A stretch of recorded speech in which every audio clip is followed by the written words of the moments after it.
This time is different from any time in my life. And I know Gloria Steinem very well, as do you, and she's 83 now, and I asked her the other day, is this the worst it's ever been?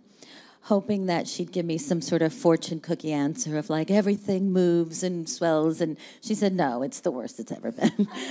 So I think personally, as an activist, as a mother, as a woman, how I move through the world now is with a little more urgency.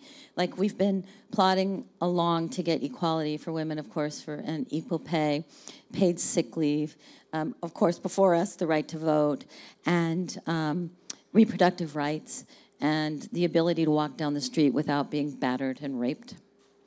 And that is a constant struggle, and we've had some victories. But with this administration, I was talking to my husband in the car on the way home, and I was like, what's different is the truth has always been the truth. There have been liberals and conservatives and misogynists and feminists, but there's always been a sense of truth. Now it seems like there is no truth. So how do you know what to even go towards with your hope and your wish for equality when a lot of America... Oh, we have a little thing. A lot of America doesn't have the right information. So how do we talk to these people if they're living their life based on memes they've seen on Facebook? It's a challenge. Well, obviously, you travel all over the country and you speak, and so that is one way in which she's trying to disseminate the truth. Yeah. What would you say to people, normal, everyday people who don't consider themselves activists at all, who don't identify in any way as being a woman who has a voice that matters? What would you say to them? It's such a good question, because people are under the misconception that an activist is born with a separate set of genes, that they're a professional activist, that they're very, very smart, which, P.S., you don't have to be highly educated. You don't have to have gone to Yale or Harvard to be an activist.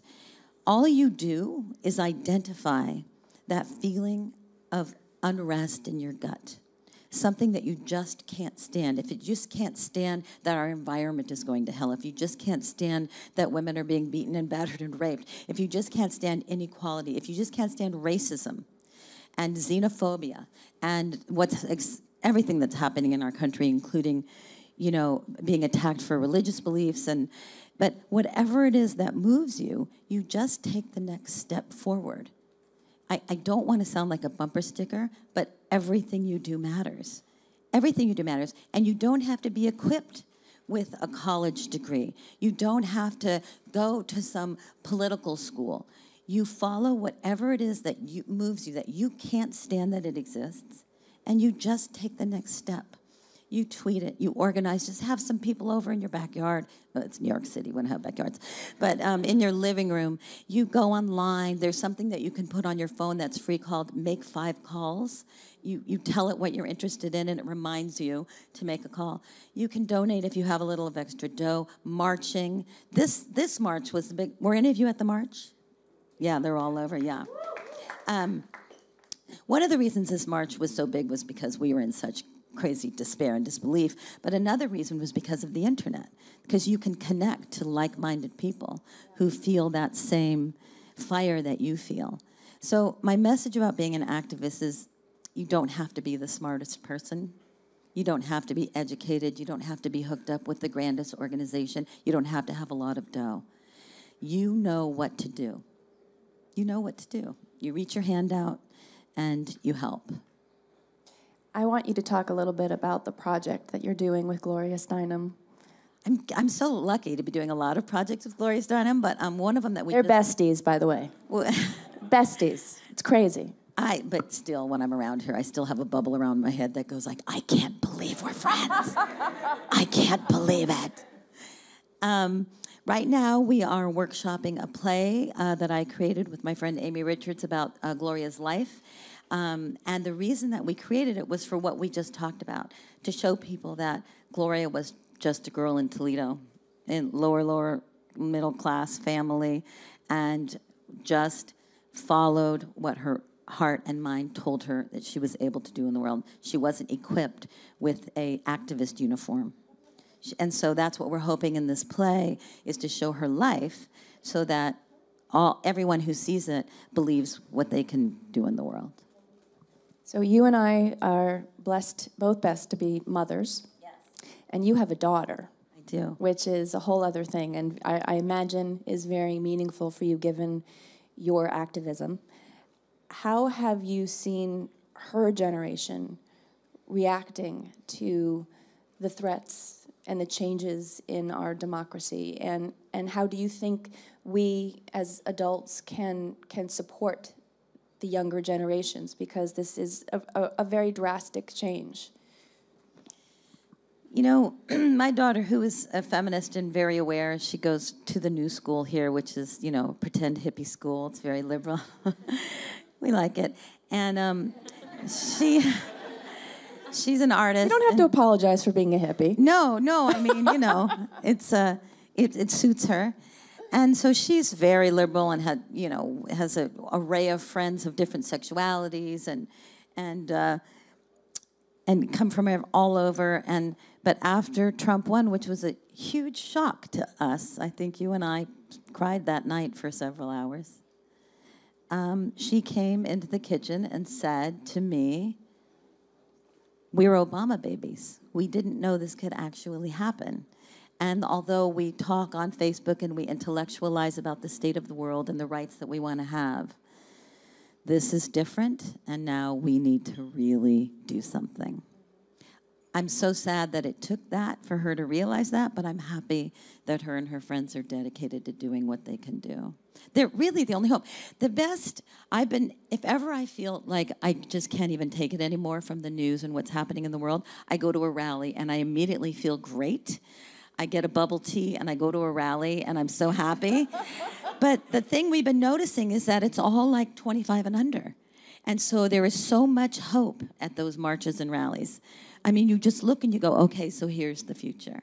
And those rallies are having effect. They are having. I mean, that's the thing that I think is sort of the best example of how you don't have to be a full-time activist to enact change. I mean, every person who walked in any march anywhere has actually caused policies to change. I mean, when you think about that and said, I have something to do with that. I showed up. That's all I had to do, was I had to show up and support my fellow citizens who feel the same way.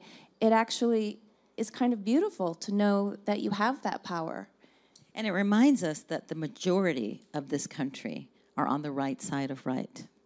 What is the number of people who voted for Hillary Clinton? 6. Does anybody know? It's way more than him. It's 3.5 million more than him. Yeah, it's 3.5 million more than him.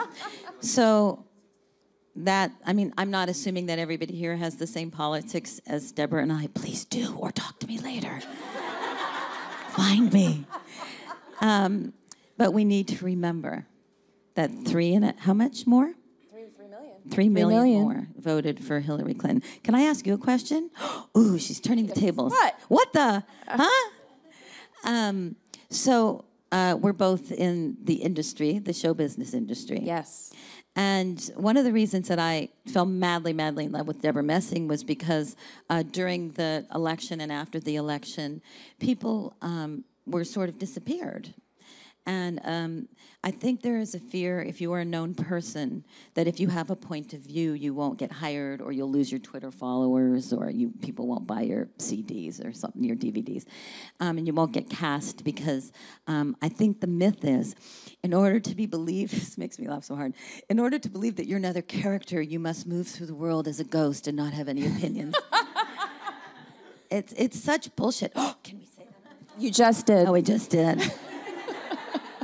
And people also... We're live. And people also say to us, like, you're an actor, you really shouldn't publicly have an opinion. And I say, well, if I was a plumber, would I be able to have an opinion? Like, what job could I have where I could speak my opinion? And granted, we have a bigger voice in the world, because sometimes we're on a talk show or something. But I think that's an advantage. I think that's actually one of my favorite things about being a known person, is because I have always and love being able to say how I feel. It doesn't mean you have to agree with me, But and certainly, you know, people say, well, then they won't come see your movie, and I say, okay, God bless you. There's a lot of them out there. It's Go see okay. those. But you have been so, and a hero of mine. You've been so constant, so informative, so on social media, digging your heels in. You show up at every rally, every meeting, every council. I'm so in awe, and I wish that I could take that and spread it around to the rest of the people in the industry, that bravery, that right now knowing what's important. You have a son as well. You have a 13-year-old I do. Roman. And so this is what's important now. I mean, you know, I that's why we're so simpatico, because we don't have to explain ourselves. We know what's at stake, and we know ultimately, in the larger scheme of things, what's important. And that's what gives me the energy every day and into 3 o'clock in the morning to talk to people on social media and be yelled at by people on social media,